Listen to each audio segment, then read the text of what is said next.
ऐसा कारण नहीं है। हमारे भानु बाबा की पौरी बहुत बड़ी है। पौरी मतलब हमारो जो आंगन है, हमारो जो महल है वो खूब बड़ो है। सब लोग इधर देखो, ध्यान से सुनो। हम तो वहीं खेलती रहती हैं, हमें यहां आवे की जरूरत नहीं है।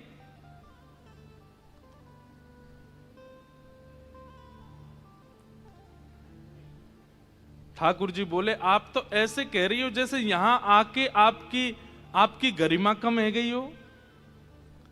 अरे भैया पता है कि तुम्हारे बाबा को बहुत बड़ा महल है, बहुत बड़ा सब आंगन है, सब चीज ठीक है, तो आपने परिचय दियो नहीं, नाम बताया नहीं, सीधे कह रही हो कि हम यहाँ क्यों आएंगी, हमारे तो बाबा कोई महल इतना। अरे तो बड़ो तुम वहीं रहो, यहाँ आ काहे को गई हो। और वैसे यहां आवे में दिक्कत का है, काहे को ना आओ आप यहाँ पे खेलवे। पहले तो मैंने आपको देखो नहीं। किशोरी जी कह रही कहा बताऊं, मैंने एक छोरा के बारे में सुनी है यहाँ पे। बोले कौन सा छोरा। बोले सुनत रहत श्रवणन नंद धोटा, सुनत रहत। ये बिल्कुल हमारी कोर ब्रज भाषा के शब्द हैं। बोले मैंने एक छोरा के बारे में सुनो। ठाकुर जी बोले कौन सा छोरा। बोले नंद जी को ढोंटा, ढोंटा माने छोरा, नंद जी को लाला। वाक्य बारे में मैंने बहुत सुनो है। ठाकुर जी ने एक अदा में अच्छा कहा सुनो वाक्य बारे में। बोले करत फिरत माखन की चोरी, करत फिरत माखन की चोरी।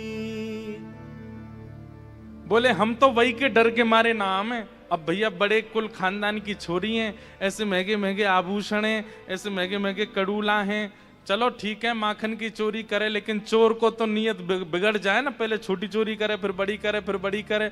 अब कहीं वो नंद को छोरा आ गए और माने कहीं मेरे हाथ के कड़ूला और कान के कुंडल चुरा लिए तो, या हमारे वाह के डर के मारे हम ना आमे यहाँ पे। हम तो अपने बाबा के खिरक में ही वहीं खोरी में ही खिलती नहीं। ठाकुर जी बोले वैसे तो बात ऐसी है, बदनाम कर दिया बेचारो नंद जी को छोरा। अच्छा तुम जानो भाई। ठाकुर जी कह रहे हैं हम वह जानू, मेरो जान। अरे तो फिर तुम भाई बुलाए दोगे यहाँ पे, मैं जा रही हूं। ठाकुर जी कह रहे तुम काहे को जा रही हो, यहीं बैठी रहो ना। तुम रो कहा चोरी हम कीन हो, तुम रो कहा चोर हम लीन हो। तुम्हारी कछु चोरी करी मैंने। बोले ना अभी तक तो सब ठीक है।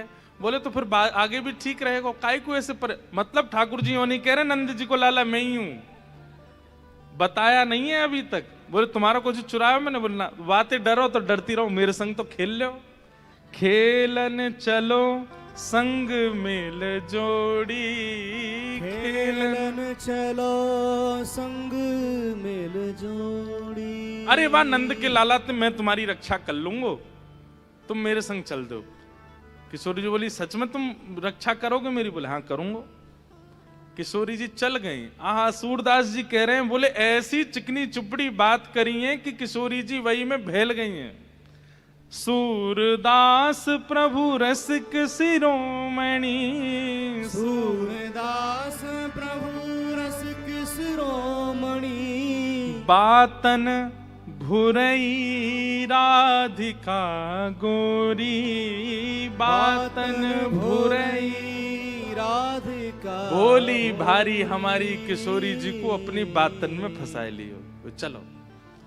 और रास्ता में चलते चलते कह रहे हैं वैसे नंद जी को लाला इतना बुरा ना है। किशोरी जी कह रही अच्छा कैसो है। वो बड़ा सुंदर है वो। बोले अच्छा तुम तो ज्यादा सुंदर है ना, मुँह ज्यादा तो ना है, खैर मेरे जैसो ही है। अच्छा ये सब बात कर रहे हैं। किशोरी जी कह रही है कहाँ खेलेंगे, कहाँ जाएंगे। बोले देखो खेल तो तुमने बहुत खेले होंगे, आज मैं तुम्हें कहीं और ले चलूं। बोले कहाँ ले चलोगे। बोले यहीं पास में एक आम को बगीचा है, ये प्रथम मिलन है किशोरी जी और ठाकुर जी को। अच्छा सब सखियां जो अष्ट सखियां है ना, ये कहीं कहीं किशोरी जी के प्रसादी के लिए कुछ फल वल लेने चली गई हैं, तो इसलिए ठाकुर जी एकांत में ले गए किशोरी जी को, और किशोरी से कह रहे हैं, हे श्यामा जी, यहाँ पास में एक बगीचा है, वहां आम के पेड़ बहुत लगे हैं, आप कहो तो मेरे पिताजी को ही बगीचा है, वहां चल के बढ़िया प्रेम से आम खाएंगे। अच्छा बात सुनो, ये आम का बगीचा किसी और का था, और ये श्री मधुमंगल, श्री दामा आदि सबरे सखान की नजर ही आमन पे बहुत दिनान थे। उनने जाए करके ठाकुर जी ते कही, वो लाला आम खावे को बड़ो मन है, पर ये आम के बगीचा को जो मालिक है बहुत क्रूर है, मार है, पीछे भगे, हम तो तब जानेंगे, तू भीतर ते आम लेके आ जा। तो ठाकुर जी बोले, एक पंथ दो काज, श्री जी के संग खेलनो भी है जाओ, आम भी तोड़ लाऊंगा, और नेक इनको, ये बड़ी चोर चोर कह रही है हमको, नेक इनको भी मजो चकाए दूंगा, अपना स्वभाव कैसे छोड़ूं। तो श्री जी को लेकर के बोले, ये हमारे पिताजी को आम को बगीचा, यहाँ में चलो, भीतर प्रेम से आम पामेंगे। श्री जी बोली ठीक है, बोली भाली श्री जी बेचारी चली गई भीतर। एक आम के वृक्ष के नीचे पक्के भय आम लगे हैं सब, बस टूटवे ही बारे हैं। किशोरी जी बोली, चढ़ जाओ ऊपर, ले लो आम, तोड़ लो ऊपर ते। ठाकुर जी बोले, मुंह पे चढ़नो ना आवे, तुम चढ़ जाओ, मुंह पे ऊपर चढ़नो ना आवे। एक बहुत सुंदर पद है ये ये वन बिहार का, कि ठाकुर जी कह रहे हैं मुंह पे चढ़नो ना आवे, तो किशोरी जी कह रही है फिर कहा करें। बोले, आप एक काम करो, मेरे कंधा पे चढ़ जाओ, मैं आपको लेकर के यूं खड़े हो जाऊंगा, आप ऊपर ते फिर आम तोड़ लियो। श्री जी कह रहे हैं ठीक है। तो ठाकुर जी ने कैसे किशोरी जी को अपने कंधा पे बैठा लियो है और कैसे आम तोड़ रहे हैं, बहुत सुंदर। आज ही सुबह में वो पद देख रहे हो,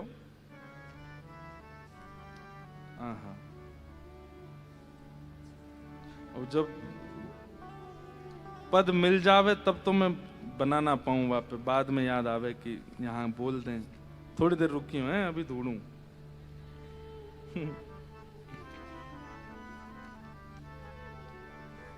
कहाँ है?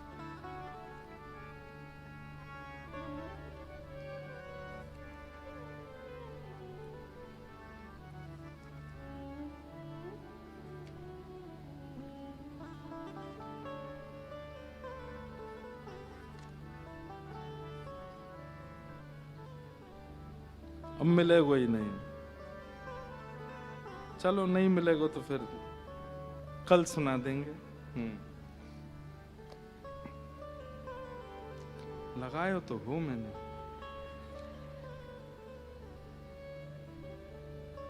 अब मैंने तो लगा दिया होगा, हमारे गिरधर लाल जी हटाए गए होंगे भाई, बड़े ऊधमी हैं वो, मेरे ऊधमन ने बतावे मंच पे जाए के।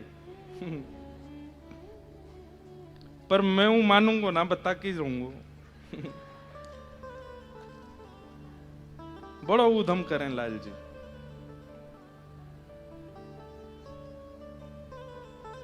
चलो जे जीते हम हारे, मिले ही ना रो। तो वह पद में ऐसा भाव है कि किशोरी जी को कंधा पे चढ़ाए लें ठाकुर जी, वो कंधा पे चढ़ा के कहें, हाँ श्री जी आई, हाथ में डाल। बोले अभी ना आई। बोले नेक उठो। तो ठाकुर जी ऐसे अपने पंजान पर खड़े हो गए, तो श्री जी के हाथ में डाल आ गई।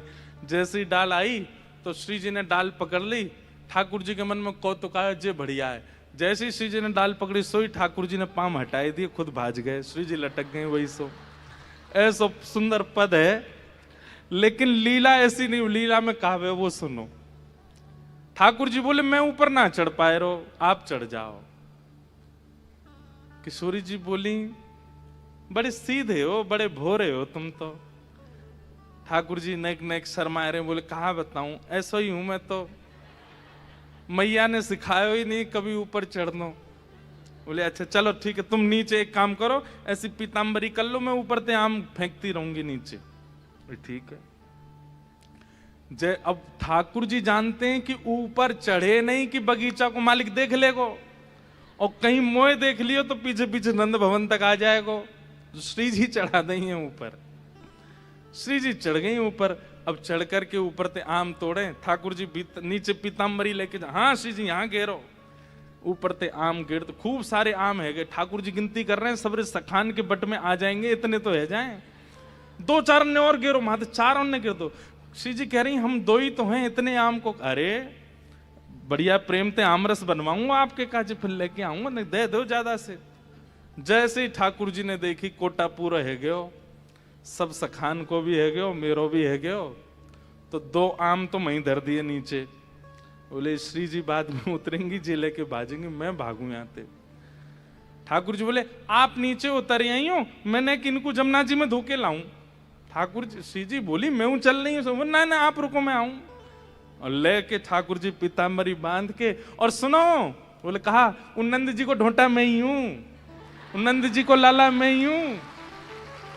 और ऐसो कह करके भाजे, और भाज करके जैसे ही बाहर दौड़ रहे, इतने में वो बगीचा को मालिक आया, तो ठाकुर जी बोले देख भीतर चोरी है रही है, तू यहां डोल लो, भीतर चलो जा। ठाकुर जी तो आम लेकर के माते भाज गए। किशोरी जी ऊपर चढ़ी भई हैं, दूर ते अष्ट सखी टेर लगा रही हैं, हे श्यामाजू, हे किशोरी जी आप कहाँ हो? तो किशोरी जी कह रही मैं इतकू यहाँ पे आओ, तो यहाँ ते सखी भी सब आ गई, और नीचे डंडा लेकर के खड़ो है बगीचा को स्वामी, नीचे आओ, हैं तुम छोरी है कि चोरी करो? श्री जी कह रही है मैं कहा बताऊं, ऐसी बातन में अपनी में फंसाई के चलोगो, ऐसी बात बनाए के चलोगो, मैं तो जाने ही नहीं पाई, मैं तो पहचाने ही नहीं पाई वाकू। ललिता जी बोली कौन आयो, नाम बताओ वाको। अरे मैं कैसे बताऊं, कहा नाम बता के गयो, कुंवर कन्हई नंद जी को अच्छा वो नंद जी को छोरा आयो? बोले हम। किशोरी जी बोली आज तक तो केवल सुनी, ऐसो है, लेकिन आज अनुभव कर लियो। लेकिन किशोरी जी के चित्त पर ऐसी छाप पड़ी है, ठाकुर जी भले ही करके गए लीला, लेकिन किशोरी जी को बार बार वो मंद मुस्कान, वो कटाक्ष नेत्र, वो चाल, वो चलन, वो हस्त कमल को पकड़नो, वो ऐसी बात बनानो, ऐसे मधुर, वो सब चित्त में बैठो। रास्ता भर सबरी सखी घेर करके कहती जा रही हैं श्री जी हमने आपसे पहले ही मना करी, बाहर नहीं जानो है, वृषभानु भवन में ही खेलेंगे, और जी नंद जी को छोरा तो ऐसो है। लेकिन श्री जी के तो आज चित्त में बस गए। हाँ, वो प्रिय स्वरूप बस गया है। और यहां ठाकुर जी आ तो गए आम लेकर के, सब सखा बोले जय हो लाला तेरी जय हो, सदा ही जय हो, पर ठाकुर जी के चित्त में भी पीड़ा हो रही है कि मैंने श्री जी को बहुत श्रम कराया। प्रथम मिलन तो बहुत हुआ, लेकिन अभी संतोष नहीं हुआ चित्त को। अब तो क्षमा मांगनी चाहिए, अब तो जाकर के सर्वस्व अर्पित करना चाहिए। ये ऐसो व्यवहार में करूं, ये तो मेरा स्वभाव है कि ओए नटखट पनो, लेकिन श्री जी के संग ऐसो नहीं करना है, मुंह को ऐसो भाव नहीं करना चाहिए। ठाकुर जी ये बात मधुमंगल से कह रहे हैं, बोले मधुमंगल मेरे मन को सुख नहीं मिल रहा है। बोले क्यों? बोले वो किशोरी जी मिली, मैंने ऊपर छोड़ दी, मैं भाज गयो, शिकायत कर दी, अम्मू को बड़ी पीड़ा है रही है कि मैं ऐसा कहा करूं, एक बार उनसे मिल आऊं और मिलकर के क्षमा मांगे आऊं। मधुमंगल बोले लाला चल घबराइए, हीरो बरसानो चल रहे हैं अभी। बोले ना है, अब तो वहां पे सबरी डंडा लेके खड़ी होंगी और बाट नहीं हार रही होंगी कि मैं पहुंचूं, और ये सबरे मोते कचुके हैं, ऐसे जानो तो खतरे ते खाली नहीं है, ऐसे नहीं जाएंगे। तो कैसे जाओगे? बोले रूप बदल के जाएंगे, रूप बदल के चलेंगे बरसाने। मधुमंगल बोलो बता कौन सा रूप बनानो है? छोरी को रूप बना लें, चूड़ी बेचवारी को रूप बना लें। ये रूप बना बना के ठाकुर जी यहीं से ही मनाना प्रारंभ हुआ ठाकुर जी का। कभी मनहारिन बन के जाते हैं, कभी लिलहारी बन के जाते हैं, कभी हमारे ब्रज में एक उत्सव होता है सांझी उत्सव। ये होता है उस समय जब पितरों के समय आते हैं, पितृपक्ष, उस समय पर सांझी, क्योंकि उस समय पे दोनों प्रिया प्रीतम मिल नहीं पाते, कोई योजना नहीं बन पाती, तो फिर ठाकुर जी सांझी बनावे वारी बन के जाते हैं और फिर श्री जी के संग मिलन की सांझी बनाते हैं। उसको सब लोग देखते हैं तो उनको लगता है कोई प्रियतम प्रियतमा मिल रहे हैं, इस इस कला में। लेकिन जैसे ही श्री जी देखती हैं तो आसपास के वृक्ष, मयूर आदि, उन सबको देख करके श्री जी को याद आ जाता है, अरे ये तो 10-15 दिन पहले मैं श्याम सुंदर से मिली, वाकई झांकी है। फिर वो बनावे वारी कौन ने बनाई है? बोले वाने बनाई है। दूर जैसे ही देखें, बोले कौन है? बोले श्यामा सखी है। किशोरी जी पास जाकर के देख, अरे ये कोई श्यामा सखी ना, ये तो श्याम सुंदर है, क्योंकि हमारे मिलन की झांकी उन्हीं को ही पता और कोई को नहीं पता, ये इनने कैसे बनाई। तो इसलिए ठाकुर जी रूप बदल बदल के जाते हैं। पर हमारे श्री मलुकदास जी महाराज एक बहुत सुंदर भाव कहते हैं। मुझे कई लोगों ने यहां पर भी बोला कि महाराज जी वो वाला भाव जरूर सुनाना। तो आज ठाकुर जी क्या बन के जा रहे हैं? जोगी रंग भी नाया, अच्छा श्रृंगी नाद बजाया, जोगी रंग भी नाया, अच्छा श्रृंगी नाद। सब लोग गाओ भाव से। ठाकुर जी एक जोगी के रूप बना करके जा रहे हैं बरसाने किशोरी जी से मिलने के लिए। ओ जोगी रंग भी नाया, ओ अच्छा श्रृंगी नाद बजाया, जोगी रंग भी नाया, अच्छा श्रृंगी नाद बजाया। हाँ जोगी रंग भी नाया, अच्छा श्रृंगी नाद बजाया, जोगी रंग भी नाया, अच्छा श्रृंगी नाद। ठाकुर जी कह रहे हैं कि भैया जोगी बन के जाऊंगो, महादेव का रूप धारण करके जाऊंगो। और सब सखा मिलकर के ठाकुर जी को श्रृंगार कर रहे हैं। और कैसे श्रृंगार कर रहे हैं? ललाट में चंदन बिंदा, मानो किए भूषण इंदा। ओ ललाट में चंदन बिंदा, मानो किए भूषण चंदा। ठाकुर जी के घुंघराले केश पकड़ करके ऐसे जूड़ा जैसा बना दियो सिर के ऊपर, और यहाँ माथे के उपल्ले भाग पर सुंदर एक चंद्रमा को टीका लगाया हो, मानो जैसे महादेव ने अपने मस्तक पर चंद्रमा धारण किए हो। हे ललाट पे चंदन बिंदा, मानो किए भूषण इंदा। ओ ललाट पे चंदन बिंदा, मानो किए भूषण चंदा। ओ मोतिन लर अलक गंगा, मना हाँ मानो जटा जूट में गंगा। हो मोतिन लर अलक गंगा, मानो जटा जूट में गंगा। हाँ मानो जटा जूट में गंगा। ओ मानो जटा जूट में गंगा। ओ जोगी रंग भी नाया, अच्छा श्रृंगी नाद बजाया। ओ जोगी रंग भी नाया, अच्छा श्रृंगी नाद बजाया। अब ललाट पर चंदन तो लगा लियो है चंद्रमा की तरह, सिर के घुंघराले केशन को जटा बना लियो है। इतने में ही ठाकुर जी को सखा मन सुखा बोला, बोले लाला शंकर जी की जटा में तो गंगा जी निकरे, तेरी जटा में तो कैसे निकरेंगी। इतने में ही एक मोती लेकर के आए और मोतिन की माल जटा के बीच में डाल के, और वो मोती की माल ही ऐसे बना दी है मानो ऐसा लग रहा हो कि गंगा जी ने कर रही है लाला के मस्तिष्क में थे। छोटे छोटे बालक के ठाकुर जी को सजा रहे हैं। ठाकुर जी चले हैं जोगी बन करके किशोरी जी से मिलने के लिए।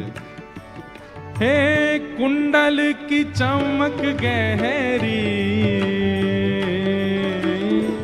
कपोलन छवि की लहरी,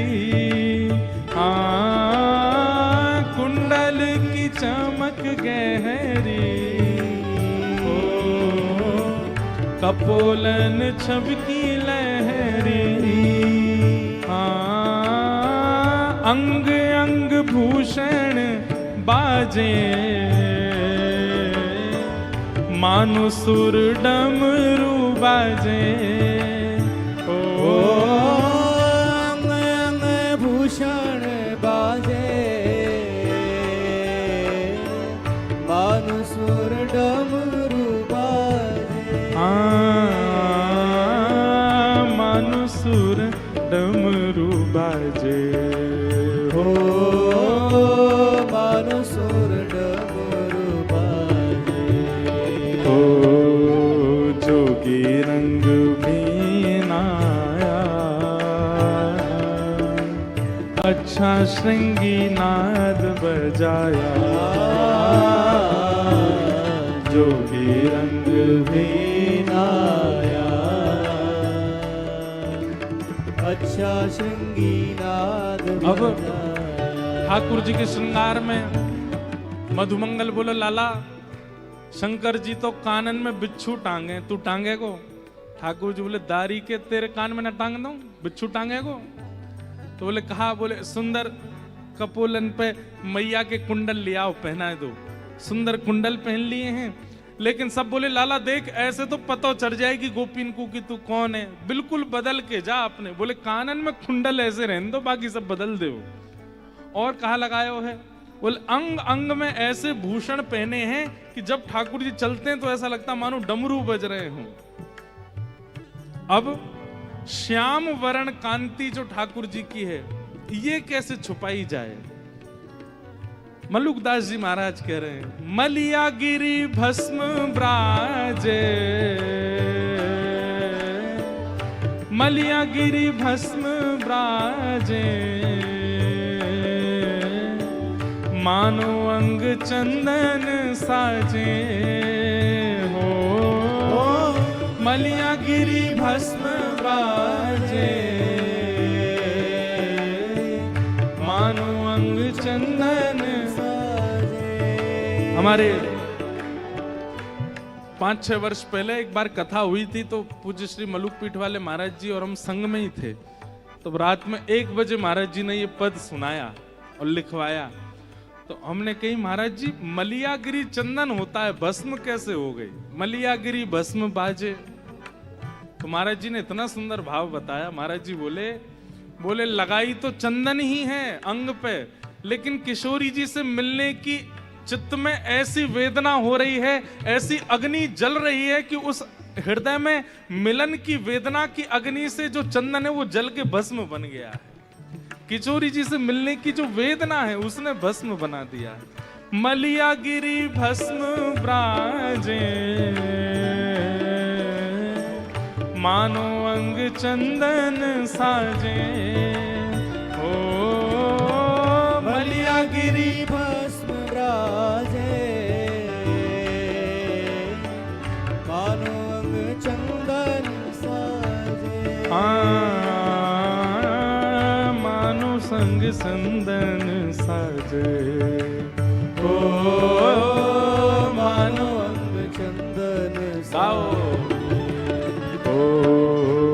जोगी रंग पीनाया,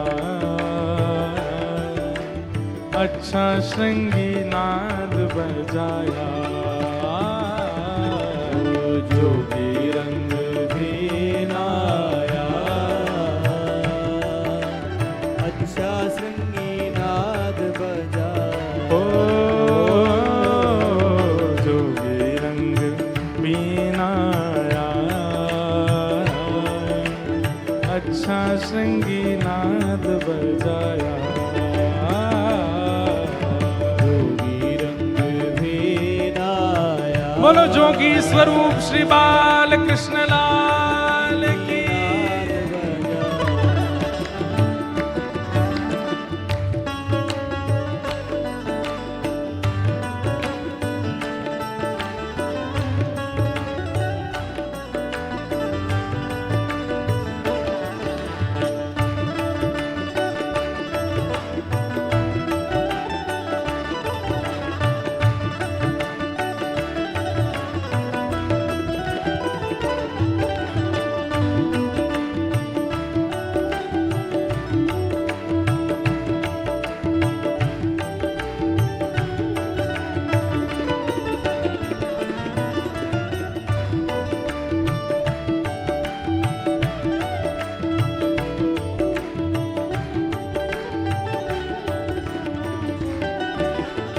अब ठाकुर जी बोले कैसा लग रहा हूं? बोले लाला बड़ा मलूक लग रहा है, जोगी सही लग रहा है। आंखन पे ऊपर यहाँ पे सब जगह मलियागिरी भस्म लगा ली है। और ठाकुर जी नेक से जोगी बढ़िया डमरू बजाते भये। और संग में एक सखाकू भी ले गए, वो भी जोगी बन के गए हुए। और ठाकुर जी जा रहे हैं और बार बार कह रहे हैं, बोले कोई पकड़ तो नहीं लेगो? बोले कोई ना पकड़ेगो, चल तू। कॉन्फिडेंस तो है ही ठाकुर जी में अलग लेवल का। पहुंच गए बरसाने, अलख निरंजन डमरू बजाने लगे। सबरी गोपी निकर निकर के आई अटारी में थे। अरे कौन सा आयो है? ठाकुर जी बोले कैलाश से आए हैं हम, जोगी हैं, भविष्य कथन करते हैं सबका भविष्य बताते हैं। और जैसे ही कई भविष्य बताते हैं, इतने में ही तो भीड़ लग गई वहां पे। बड़ी बड़ी गोपी, छोटी छोटी गोपी सब आए गई, सब आए करके बैठ गई। सब आकर के कहें लाला हमारो भविष्य बता दे।